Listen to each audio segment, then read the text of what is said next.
Madam baby ఎదురుకాలతో ఉందా? అవునమ్మా, ఎదురుకాలతో ఉంది. పర్వాలేదా మేడం? 7th మంతే కదరా, పర్వాలేదు. ఇది చాలా మందికి ఉండే డౌట్ కదా, మేడం ఎదురుకాలతో ఉంది బేబీ ఎలాగా అని చెప్పి.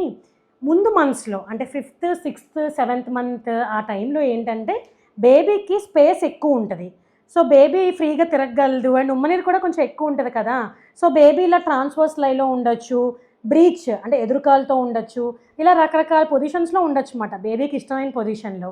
మెల్లగా ఏమవుద్దంటే ఈ గ్రావిటీ వల్ల, అంటే ఈ హెడ్ హెవియర్ కదా, సో గ్రావిటీ వల్ల మెల్లగా 9th మంత్ వచ్చేటప్పటికి బేబీ సిఫలిక్ ప్రజెంటేషన్ అంటే తల కిందకు వచ్చేస్తుంది.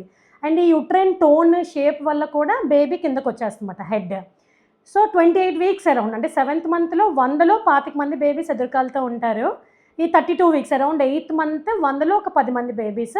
టర్మ్కి వచ్చేటప్పటికి 36, 37 వీక్స్కి చాలా ఇన్సెన్స్ తగ్గిపోద్ది, ఒక 3 to 4% బేబీసే ఎదురుకాలతో ఉంటారనమాట. So trust your body, be physically active, exercise అవి చేస్తూ ఉండండి and follow up with your doctor.